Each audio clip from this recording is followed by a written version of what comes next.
Welcome to Hashtag with Navguzi Chwanuka. This is a place where we help you unravel social constructs, discuss self-development in line with mental health, emotional well-being, and everything in between that directly or indirectly affects us in the millennial world around us. If you're hearing my voice for the first time and are the kind of person who is not scared of being a better version of yourself even if it requires you to contradict who you were 24 hours ago, consider this your virtual home. I'm your host, Navguzi Chwanuka, and I cannot wait to engage with you in the various conversations. This Wednesday, our guest is Mercy Geno Apachi. She is a journalist by profession and a poet by passion. From this episode, poetry for Geno made it easier for her to set her emotions in motion right from childhood to date. Mercy is one of the people who held on to their dream for over a decade, only for societal standards to snatch it from them. In this conversation, she and I went over how and why her journey to pursue her love for journalism came to a still. If anything resonates with you during our conversation, please share with us on social media with the hashtag HTNK in session. Here's our episode. Mercy Geno Apachi. That's me.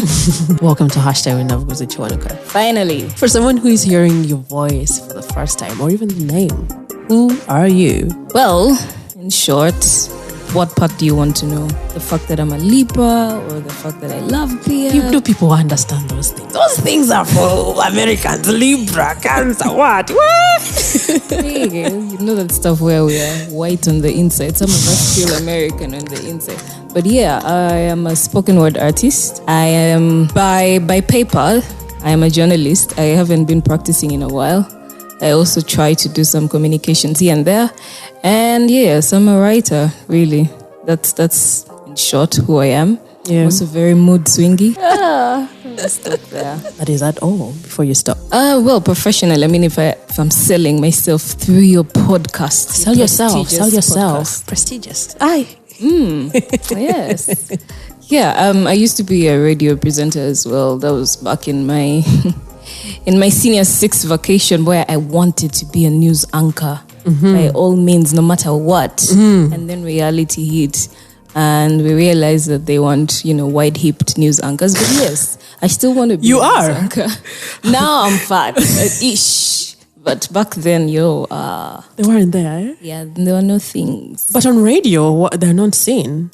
And I wanted to be a TV news anchor. I wanted to, because my dad used to watch a lot of BBC and CNN, and those were my things as well. Yeah. It's like, wow, you just sit there and read news. I thought that was all there is until I went to journalism school, and there's so much more, and I didn't like field reporting. It's just hectic. So yes, journalism, long story short, it didn't work. I went to work at Daily Monitor as a writer. That means I can write. I'm a writer. And then, yes, communications. Oh, and I sing in the bathroom. And TikTok. And post it to TikTok. That's the only accepting platform. We shall accept you on Facebook, my dear. We shall not ban you. Right. Is it journalism that you wanted to do growing up? Mm-hmm. Wow. Up until your senior 6 vacation, you didn't ever consider anything else? Nothing else. It was journalism. I used to mimic a specific news anchor. She was on CNN. She was called Aisha Sese. I used to mimic every after dinner. That was entertainment for the family. Mercy, now come. It's your news time. So that was from primary 3. I just wanted to be a news anchor, no matter what. And I actually made it on my mom's phone as a ringtone, mimicking that Aisha Sis's thing. So she gave up. She wanted me to be a lawyer. Yeah. She was like, no, this one can't be. So she got me space at a local radio station, and I became the youngest news anchor, the youngest journalist, and I also had a show. But I feel like those vibes have gone. If you put me on a show right now, I still need a month of practice or something. Right. Yeah. What happened? What died out? So before I went to campus, I was a very privileged kid. I can't say I was from a rich family, but where we were, that was in Kitgum district. Man, we had things. We had like a kabangalo amongst so many huts. I was born at a time when my parents were a bit better financially. So I was privileged. I was protected from the world. I didn't know hustle, as in I had everything. Because I also wasn't exposed. I didn't know smartphones or whatever. I was just happy. There was food 3 times a day. My toys. I was the only kid at home. I literally had everything. So I was so protected. No relationships till like... senior 6, and I went to the best schools, and I was a popular kid, I'd like to say. So I didn't know anything really about the world, because I also didn't watch much TV. I didn't know about discrimination or body discrimination until I went to campus and I had a crush on this guy. But no, okay, the story is, so media challenge. Had this thing going on at universities. I think they still have it up to now. Universities compete in the inter-universities media challenge. We basically produce a news bulletin. There's a female anchor, the male anchor, the news reporters, and it gives you the feel of you're actually in a newsroom. And so I joined campus to do journalism. I got accepted to do journalism. And joining campus, that was so interesting. I'm like, wow, I'm going to audition to anchor.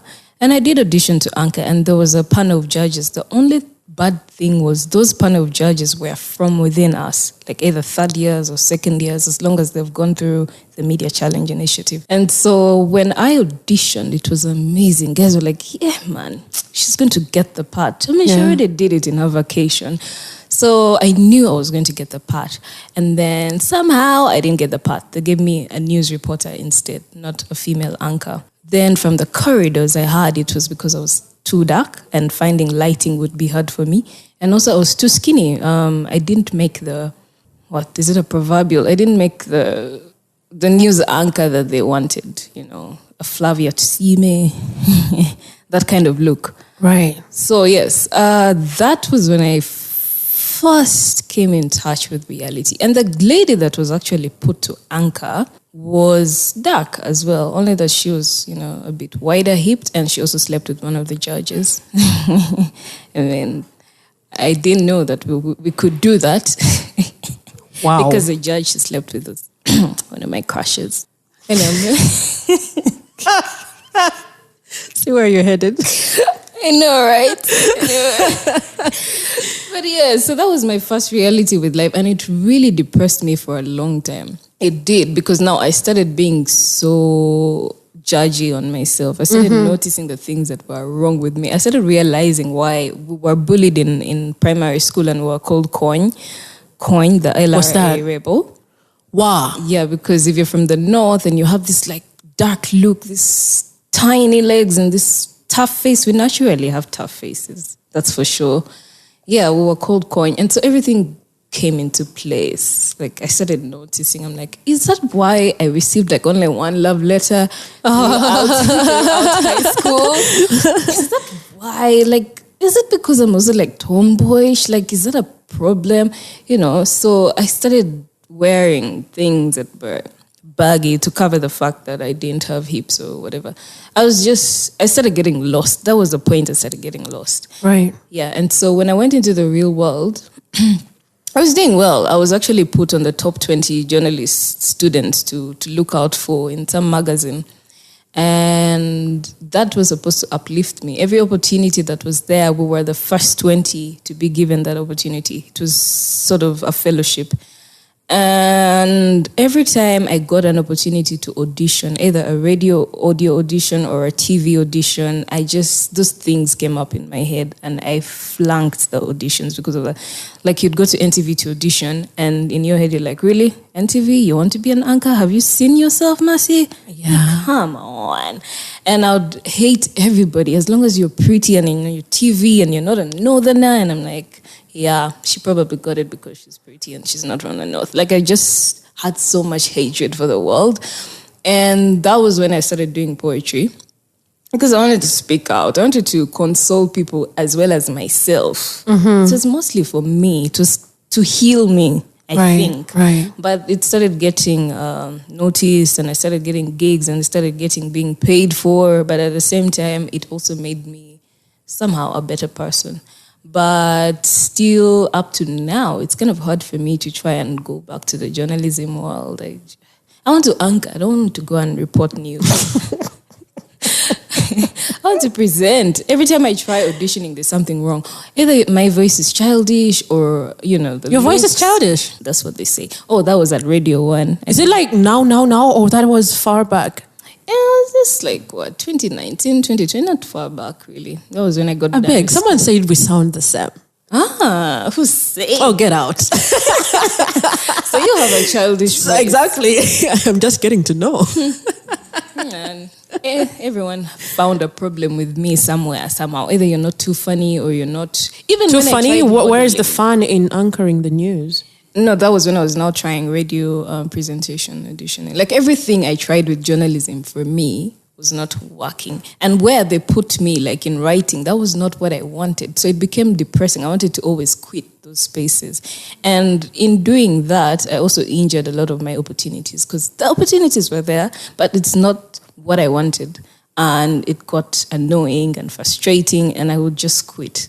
And I feel like most of the journalism opportunities out there are for younger people, fresh people out of university.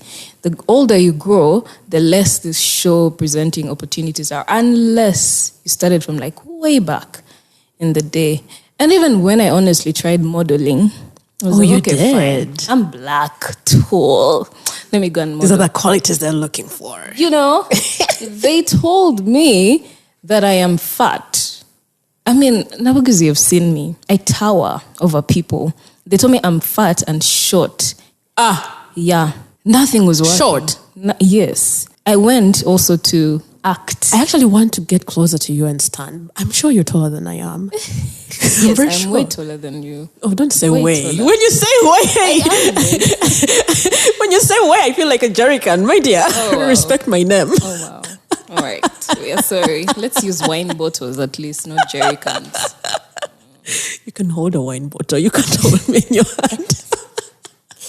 Yeah. So you went as far as acting as well? Yes. I was like, man, I wanted entertainment. I'm all about light stuff. I don't like serious things. They depress me. Mm-hmm. So I tried to do acting. I'm like, let me go and try acting now. And I went for the role. They were looking for a tall, dark person with natural hair. Mm-hmm. Like, you have that. This is me. Right. This is me. Let me go to this one. I did my auditions. And at some point, the lady got so frustrated with me. And she said, first of all, you're not even so pretty. So if you cannot act, then what are you doing here? I was like, yeah, that was it. That was the point. I decided that, Geno Mercy, you're not a very good-looking person. Entertainment and the arts is not for you. But spoken word accepts everybody. Had you done spoken word by that time? Mm-hmm. Where did that come from? The spoken word? Mm-hmm. Yeah. Because earlier you had talked about how you wanted to express yourself and feel seen and heard, and for other people to also feel the same. That's the answer. How far back was this? When did you realize this? That was around 2017, 2018. It got serious in 2018. 2017 was basically starting phase and doing gigs for free and platform, Then 2018, I realized that people actually snap and laugh and applaud when I perform, and it makes sense. And I get some messages on Facebook of people saying, you inspire me, you were talking to me. Right. And that sort of gave me a sense of purpose in life. Of course, up to now, my parents do not know what happened. My parents keep thinking I just don't have the opportunities. But I do. Right. But it's because I don't feel good enough for those spaces like journalism. I remember at a point my mom was so bitter as well. But you're my girl. You're a very beautiful girl. Why do people tell you these things? Oh, you told her. Yes, you opened up to her. I told her only. Did you believe her though?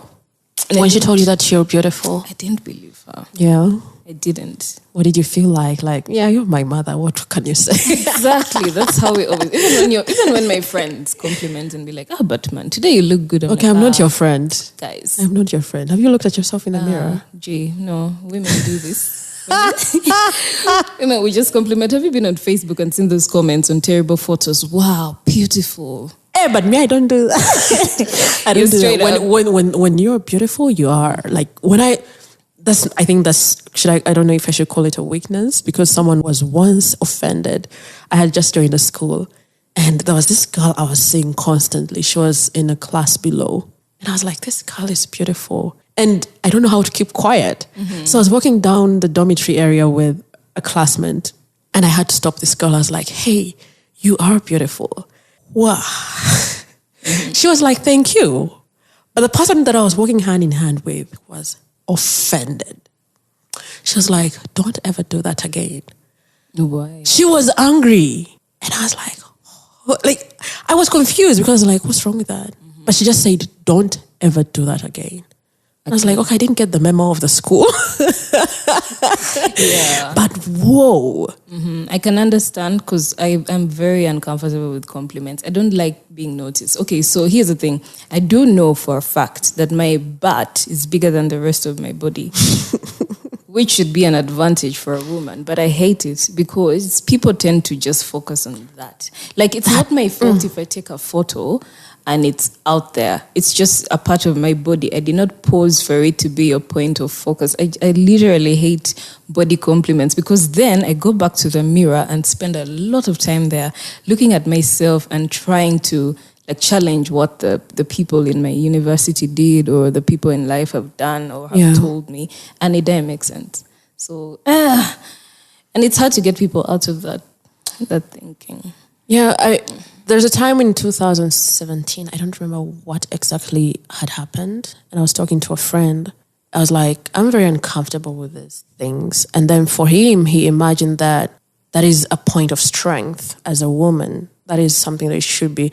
Because I think he was like, wow, you enjoy it. I was like, no, I want to be seen as a human being. Yeah. I want to be talked to. I don't want to be talking to someone and know that they're focusing on are probably my thighs or my butt, especially if I'm not even relating with you at all. Like, that is extremely weird. And they never find it weird. I don't know why. They feel like it's a compliment. That's what he told me. He was like, wow, it's a compliment. I was like, what?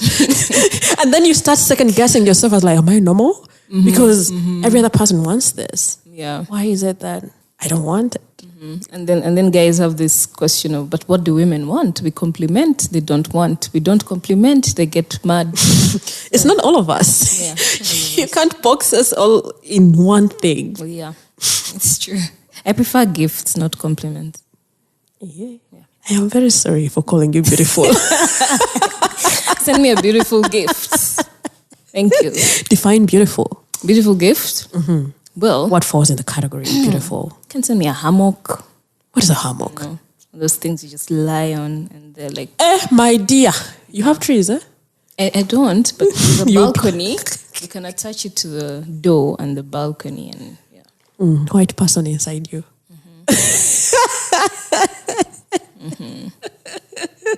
Unless we have the hints. You belong to Echo Minds, poet. And I think you forgot to mention. So you're first. You literally have all the answers to your questions for me. So you know me. Not so much. Yeah. How did it come to birthing? To Echo Minds, happening. Well, so I was doing poetry at first with a group named Inkliners. But I also wanted a Kampala platform. Inkliners was in Gulu most of the time.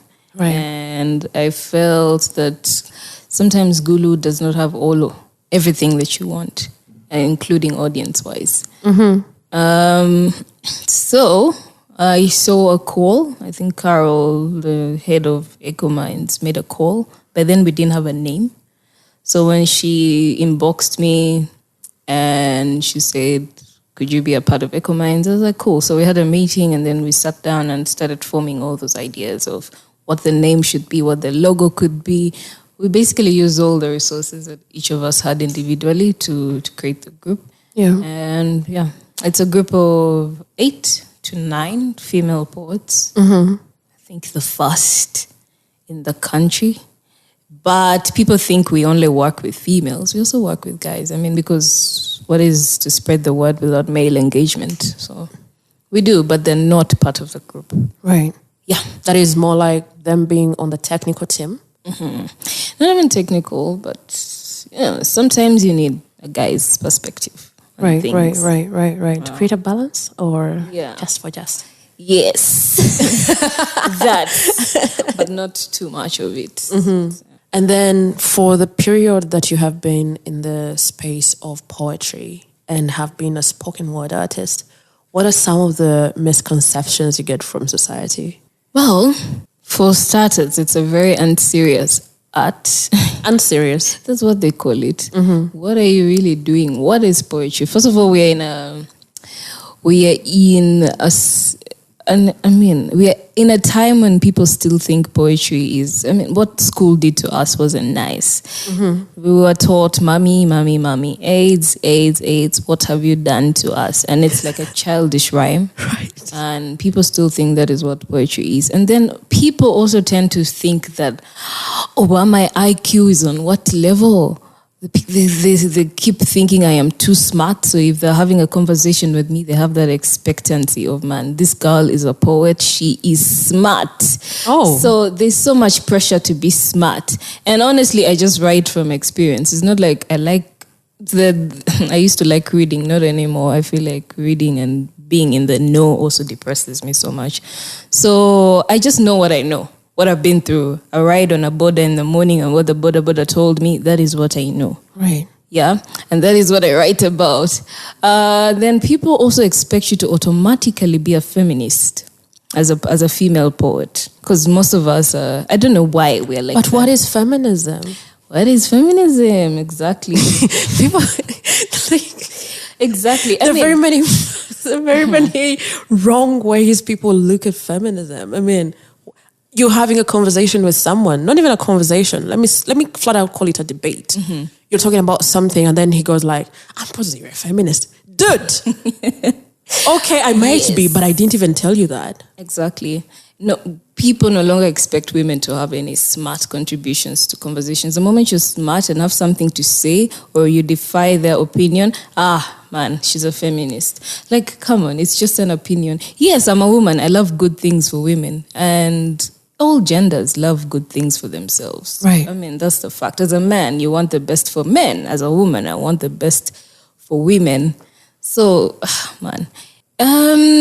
Still on the definitions of feminism, really, I'm just someone that wants humanity. I just want what's best for everyone. So I wouldn't put myself in one package of feminism. As long as the world is not right, as long as what people are doing is not right, that is what my poetry is about, because so many people wronged me, so many people wrong me, and I get mad, and I see other people getting wronged, and I get depressed. Literally, a day in my life walking down a street is depressing. Right. How do you handle that? I spend a lot of time indoors, honestly. Or to protect yourself from getting depressed? But that's deep. My therapist called it the Messiah effect. Oh. You just want to be there for everybody, for everyone, but you can't, and it also depresses you that you can't. But also the smallest things depress you. Looking at you going away from the things that you wanted to do, journalism being the biggest part, or from especially in the area of journalism that you wanted to go for. How are you handling that now that you're out of that space? What did it take away from you when you were walking away? Yeah, it's kind of, I know I'm overusing it, yes, but it's kind of depressing. I also feel lost a bit because that is all I really wanted to do, and that is all I knew. And every time I try to do something new, I don't have the same excitement. I just want to present, to MC, to read a news bulletin, and that's the end. But I also don't want to do it anymore because I also get bored really fast. I know that I have been there, done that, achieved something small out of it, and I want to move on. And so ever since journalism, I've just kind of been jumping from like one space to the next, trying to find what I really like after journalism. And there's not much. There's not much that you have found? There's not much. I find life one big boring space. Like I'm usually bored, very bored, Very. Told me and I was like, huh, what? Honestly, even when I travel, let's say go to some new place, you're there chilling, blue waters, and you're like, but then what? But then after this, then what? I'm usually on that constant, then what? Oh, then what? Yeah, then what? I no longer find anything exciting. Have you been able to be present in the moment and be like, this is really good and I'm going to enjoy it? Have there been moments? Do you experience that kind of thing? Like, I am here. Yeah. And I'm going to enjoy it. Yes. How long does it take? Usually around the bar.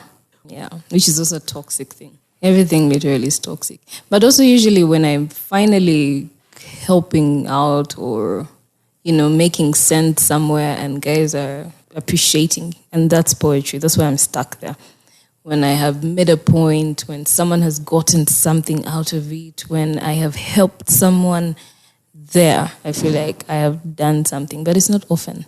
So it's a thing about service that fulfills your sense of purpose. Yes. And you're still looking for the best way you can serve. You have a way with words. Get out. Yeah, I struggle putting my words together, by the way. But you've been doing so great. Writer. That is also putting words together. Yeah, but like physically or out loud, terrible. I grasp here and there for what to say. And then you perform. Again, I'm here saying you get to perform.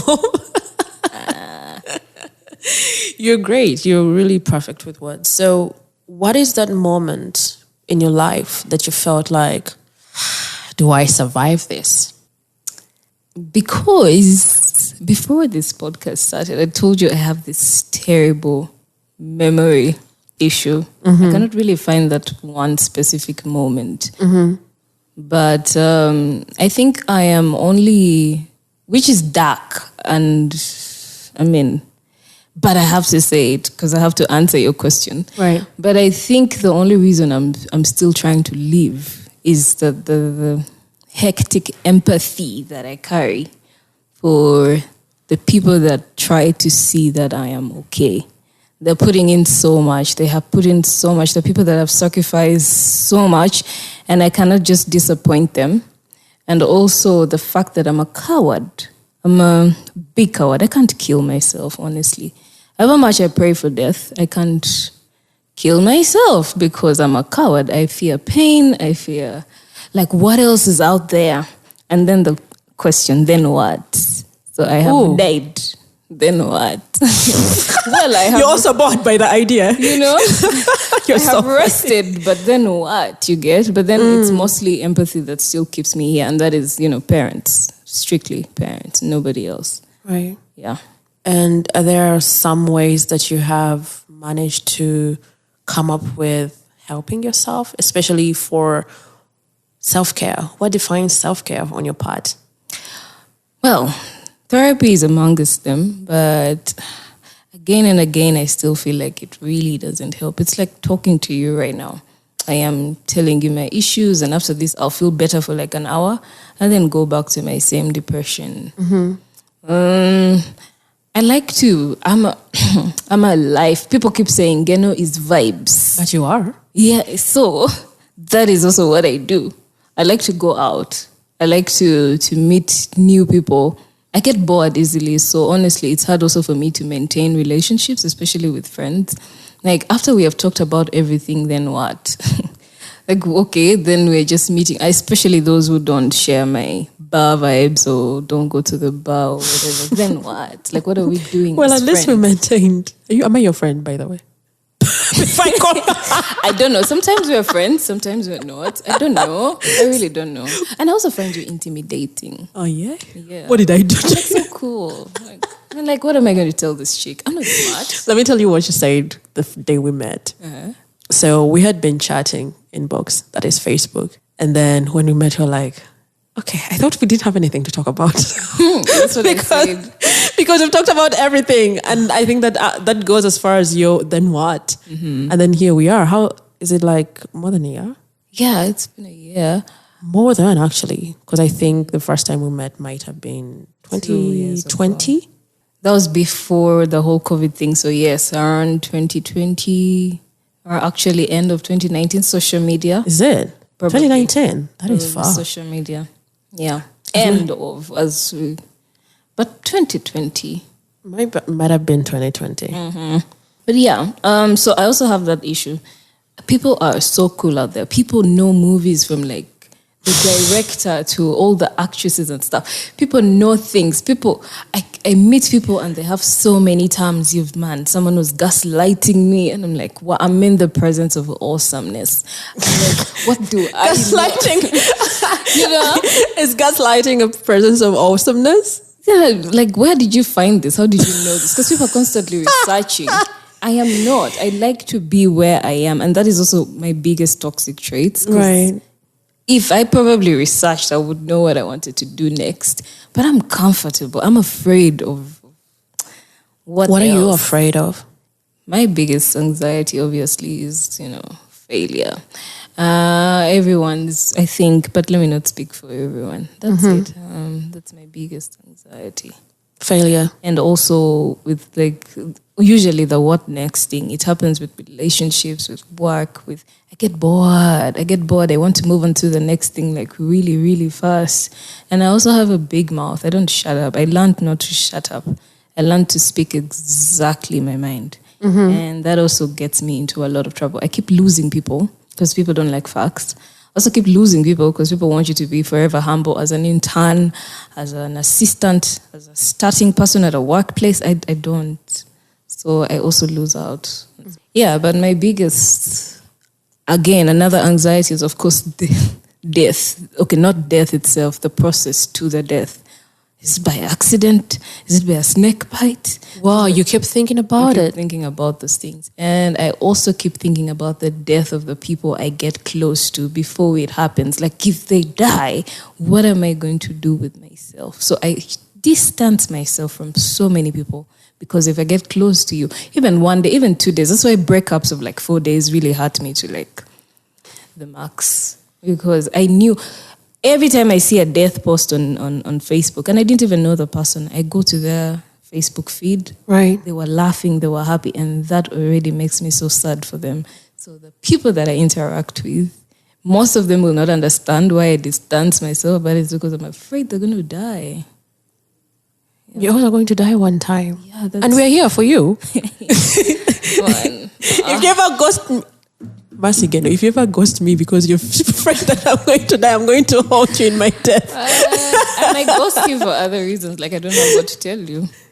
Yeah. That's not ghosting. Is that ghosting? No. Until I find it. What if I find it after like 6 months? Then I'm like, no. Come on. When had we last spoken? It happens. Yeah, it does. I think we really have this idea that friendships are kept by constant chatting, but it's bigger than that. We communicate. The comfort that I come with when I'm talking to you. I mean, when I'm talking to Mercy Geno, myself, Nabuguzi, I'm not going to feel like I have to pretend to be something else. Yeah. That's the biggest thing. If you can see me and you can hear me, that is the biggest thing for me. Aren't you? I mean, I also have this toxic trait where I'm really jealous about my friends and what they do without me. But I also don't want to be there. But I want you to at least let me know that we are going here. Do you want to come? And I'm like, no. And then you said no. But at least let me know. But I'm jealous when my friends make new friends. And then I'm also not communicating. And yet, like, it's just a struggle out here. So I end up like just cutting off people because I can't take it. I can't take the fact that you're happy out there without me.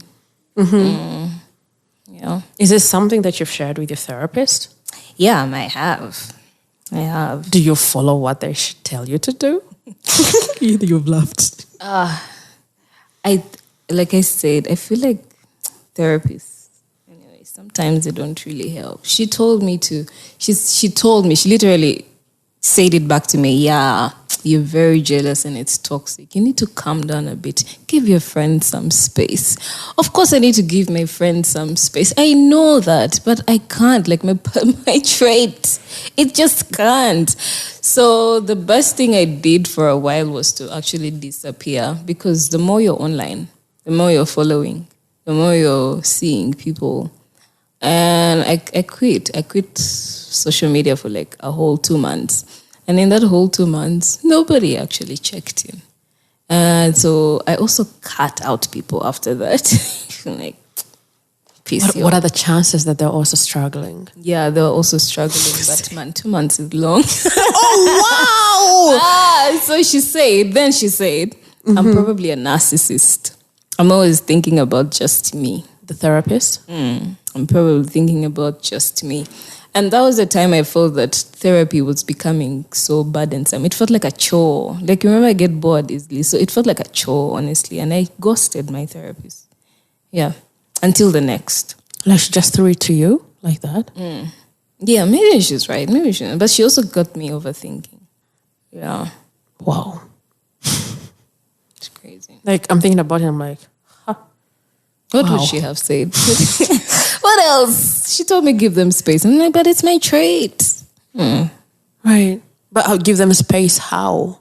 Like, let them. Because we're different. We're tuned differently. And what might work for me might not really work for you. So there is a way how life is tailored according to our personalities. True. And giving space really means differently for every other person. I mean, she said your friends also have lives. Remember that. It's not like you guys were born together or you're going to die together. Do you accept that? I don't. I just want perfect. For me, my only problem is communication, man. Just let me know. That's all. Don't shock me. Don't shock me. And I've lost people to bad communication. Even people that say, yo, I'm coming to your show. I will come to your show. And show their issues and they don't show. No communication. It's not the show that I want you to come no to. communicate. That's big. Yeah. That is big because that presents you as a liar. So me, it hurts me. I just want perfect communication. Perfect communication. That's quite, perfect communication without imperfections. Yes. Perfect communication might be hard. It's hard. That is hard. When you add perfect to something, it becomes, I think, a little bit harder. Because I am the type that tells my friends, yo, this week my moods are in, my demons are in, and I'm not available. Please don't contact me for the next 2 weeks. I will just be rude. And they get it. No, man, this week, Mercy, I'm the type that will also correct you from the start. If you just text me hi and nothing else, I'll tell you that is not the way it should be. That is not how I like it. It irritates me. I want you to do it like this, like this. If you get offended, that's up to you. But you get it. That's what I want. So it's also up to you to let me know what you want. So that's... Oh, you find a balance? Yeah, you meet in the middle. Makes sense. Yeah. That's perfect. That's perfect. That's fair enough. That's good enough. That's not scary. That's not scary. Yeah, what did you think? That version of perfect is not scary. But we're not communicators. But we're learners. We're not communicators. It's a whole struggle. Somebody's going to send you hi from April to August, and then they're going to ask you, I am a human being. Why are you ignoring me? Like, okay, I'm also a human being. Can you respect my time? So self-care is when I get into my narcissistic space. Oh, really? It's all about me. I don't care what people want. This week, I am off. This week, I am taking myself to the bar, my happy place. This week, I am doing... it's not even manicure, but this week I'm going to the spa or travel, or that for me is self-care, something that gets me into my zone, my space. I'm not thinking about anybody. I'm not reading anything new. I'm not adding on to any knowledge that I have. I am just in that zone with myself, with my music, and, re-energizing. Usually after I quit a toxic environment or job, I take a while before applying to another place. I want to find out what went wrong. What is it that I want? Is it what I really want? And things like that before I apply to the next place. And in that space, people are usually sending me applications. I mean, job adverts and all that. And they think I'm just not getting the place, but I'm just not applying. Things like that. Yeah, so self-care to me is quitting without a care as well. So many other things to self-care. In my narcissistic... You're insisting on that. For someone who is listening in, what was the very first time you heard about the word mental health? And what did it communicate to you? That's tough. First time is tough. But you know, when we were growing up, when people were watching like Ben 10 or what, people had DSTV. Ben 10 was there? I don't know. Let me just say, when guys were watching those Second Dexter. Okay, Dexter. For us, we were growing up in a place where, we're watching, of course, tapes, video tapes and all that. And my father's favorite pastime was news, radio, news. And if we ever had access to TV, it was to watch news still. Wow. But the only cartoon that I grew up watching, that was before I came to visit my cousins in Kampala, it was called Sarah. It was a government-made cartoon. Yes. About all those SR, HR things women go through. Mm-hmm. And in there, somehow, there was something about mental health, though it wasn't very clear. It had something about, communicate always, like how parents should talk to them, things like that. And I also read a lot as a child, big books, novels, grown-up people novels. I don't know where I used to get them, but I remember I used to write poetry from way back, from primary 3. So for me, mental health came down to one thing, communication. Yeah. When I was a child. So I really hated it when we were bottling things inside. And so I started writing from back then. And now growing up, I realized that mental health is so much. Yeah. I don't have one specific answer, but with your guidance, we can get there. What are some of the ridiculous things that you've heard about mental health, based on your knowledge? White people thing. So white people think, or it's a very dramatic thing. You people are just dramatic. And the worst, you're lazy.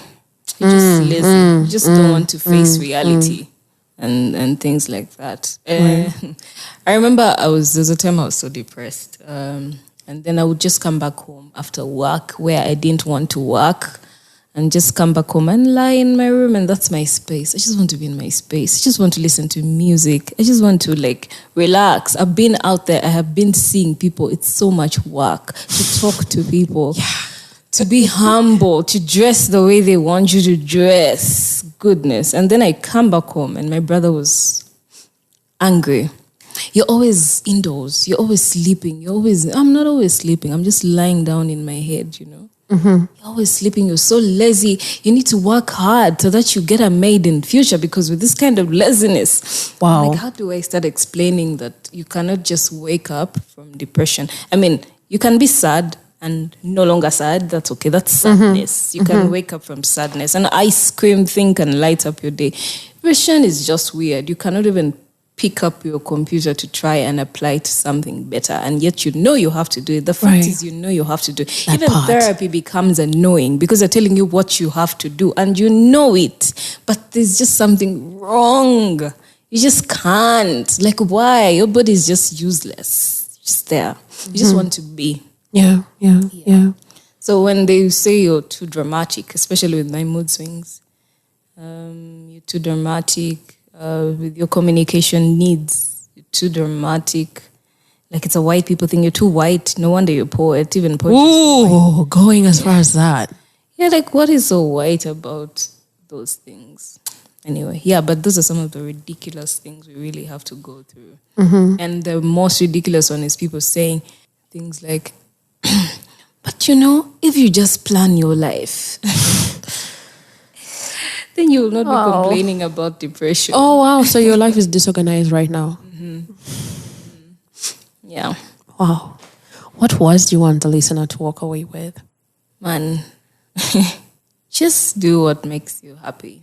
And sometimes I know we don't have that choice. We don't have that choice because we have children to take care of. But if you have to quit a toxic environment, quit. If you have to lose a few friends in quotes, because if they're making your life hard, then they're not friends, just quit them. If you're doing things that are not in your comfortable space, and if the things that you're doing are making people unhappy with you, but you're happy, like me going to the bar, for example, Man, just do it. Just do it. I feel like we are all in this box of how life should be and how we should appear. For example, when you're getting married, it's like as if marriage is an automatic cure to your past life. You're no longer supposed to go to the bar. You're no longer supposed to drink. People expect you to automatically know how to cook the moment you get married. Like, do what makes you happy.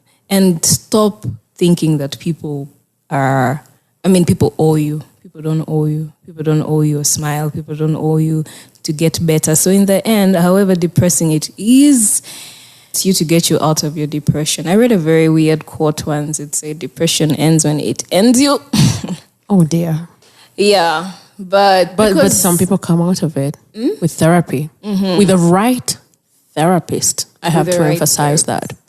It can still be hard, the people that fail to pull out of it. Yeah. That is true. But in the end, it's just, you. But no one owes you, like a job placement or happiness at a workplace. You just have to create those things that make you happy in your different environments. Mm-hmm. Yeah. Thank you so much. Thank you. For anyone that wants to get in contact with you, how do they reach out to you? So, I'm mostly a Facebook person. I'm that old. Facebook, I'm Mercy Geno Apachi. Geno, Geno, and then Apachi. Apache literally has no meaning. It was given to me by my nanny because she couldn't pronounce Mercy. Yeah. So, but I am told it exists in some tribes. Yeah. But Mercy Geno Apache, Facebook.